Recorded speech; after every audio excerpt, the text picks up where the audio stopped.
സബീഷ് കുരുത്തിപ്പാലയുടെ 1001 കവിതകൾ ഭാഗം 16. മടലിണക്കം. മടിത്തട്ടിൽ ദ്രവിച്ചു തുടങ്ങിയത് തീയിലേക്കെറിഞ്ഞ് ചാരമാക്കിയപ്പോഴാണ് എരിയേണ്ടതല്ലെന്ന തിരിച്ചറിവുണ്ടായത്. മടയിണക്കം. ഹൃദയം തുരന്നെടുത്ത് പലതായി വീതം വച്ചപ്പോഴാണ് ആരംഭത്തിൽ നിന്ന് അനന്തതയിലേക്ക് പ്രയാണം ആരംഭിച്ചത്. ത്വരിതപ്രയാണം. ഒന്നും അറിയാതെയാണ് യാത്രയാരംഭിച്ചത്.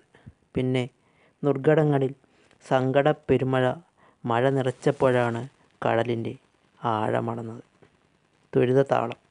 മിടിപ്പിന് വേഗതയേറിയപ്പോഴാണ് മെല്ലെ ആയുസ്സൊടുങ്ങേണ്ടിയിരുന്ന ജന്മപ്പെരുമഴ കടലിളക്കത്തിലാണ്ടുപോയത്. തേക്കുപാട്ട്. ജരാനര ബാധിക്കുവോളം തിരിച്ചറിഞ്ഞിരുന്നില്ല ബാല്യം, കൗമാരം, യൗവനം പിന്നിട്ട കാലയളവുകൾ രസകരമായിരുന്നുവെന്ന്. ഓർമ്മ പുതുക്കൽ. ഉറക്കത്തിലായിരുന്നു സ്വപ്നങ്ങളൊക്കെയും പിറന്നത്. പിന്നെ യാഥാർത്ഥ്യത്തിൻ്റെ മഹത്വം വിളംബരം ചെയ്യപ്പെട്ടത്. തൂവൽ സ്പർശം. നേർത്തൊരു സ്പർശമായിരുന്നു. മൃദുമേനിയായതാണ് വികാരങ്ങൾ കൊണ്ട് തരളിതമായപ്പോൾ താഴെ വീണുടഞ്ഞ് തരിപ്പണമായത്. ജീവിതോത്സവം. ഒരിക്കലെങ്കിലും പാടിത്തീർത്തിരുന്നെങ്കിൽ എന്നാഗ്രഹിച്ചിട്ടും സാധിക്കാതെ പോയതാണ്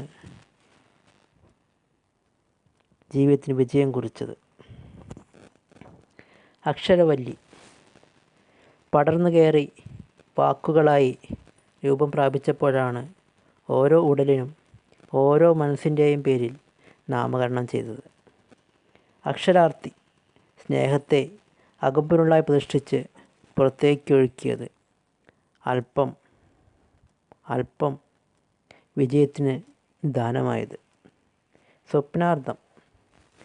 രാവ് പിറക്കുന്നതിന് മുമ്പേ പുനർജന്മം നൽകിയപ്പോഴാണ് മോഹങ്ങൾ തൽസ്വരൂപം പ്രാപിച്ച് തന്മയത്വം നേടിയത്. വിജയാനന്ദം. സ്മരിച്ചതെന്നും പരാജയത്തിൻ്റെ അലയൊലികളായിരുന്നു. പിന്നെ വിജയത്തിലേക്കുള്ള പുനർനാമം സൃഷ്ടിക്കപ്പെട്ടത്. സൗന്ദര്യലഹരി. വാക്കുകളിൽ അർപ്പണം നിറച്ച് സ്നേഹം കൊണ്ട് സ്പർശിച്ച് പുറത്തേക്ക് വിതുമ്പിയപ്പോഴാണ് ജീവിതത്തിന് നിറം കണ്ടത്. പുണ്യദർശനം. പറഞ്ഞതൊക്കെയും സത്യമായിരുന്നിട്ടും പറഞ്ഞു തീരാത്തൊരു വിഷാദത്തിൻ്റെ പേരിലാണ് ദുഃഖത്തെ ഉൾക്കൊണ്ടത്. പാരായണം. എത്ര വായിച്ചിട്ടും പറഞ്ഞു തീരാത്ത അർത്ഥത്തിൻ്റെ ഉൾക്കാമ്പുകളാണ് ജീവിതമെന്ന് തിരിച്ചറിഞ്ഞത് മരണശേഷമാണ്. സ്നേഹദർശനം. ഒരിക്കലെങ്കിലും പറഞ്ഞു തീർത്തിരുന്നെങ്കിൽ എന്നാഗ്രഹിച്ചിട്ടും പിന്നെയും അകത്തേക്ക് ഉൾവലിഞ്ഞപ്പോഴാണ് മഹത്വം തിരിച്ചറിഞ്ഞത്. വാതായനത്തിലൂടെ. തുറന്നിട്ടത് പുറംകാഴ്ചകളിലേക്ക് ഊളിയിട്ടിറങ്ങാനായിരുന്നു. പിന്നെ അകം കാഴ്ചകളിലെ ദൃശ്യചാരുത അറിഞ്ഞപ്പോഴേക്കും അപൂർണമായി തീർന്നിരുന്നു ജീവിതം. മോഹദർപ്പണം. ആനന്ദകരമായിരുന്നു ഓരോ ദൃശ്യങ്ങളും. എന്നിട്ടും അസത്യങ്ങളെ കെട്ടുകാഴ്ചകളിൽ ഒളിപ്പിച്ച് അശുദ്ധമാക്കി തീർന്നത് പിന്നീടാണ്. അകംപൊരുൾ. നേർത്തൊരു ഹൃദയമായിരുന്നിട്ടും എന്തിനാണ് നിറത്തിൻ്റെ പേരിൽ നിന്നിൽ നിന്നെന്നെ അകറ്റി നിർത്തിയത്. പുറംപൊരുൾ. നയനമനോഹരമായിരുന്നു. അകം നിറയെ നന്മ നിറഞ്ഞിരുന്നത് തിരിച്ചറിഞ്ഞത് പുറംകാഴ്ച ദുഷിച്ച് മലിനമായി തീർന്നപ്പോഴാണ്.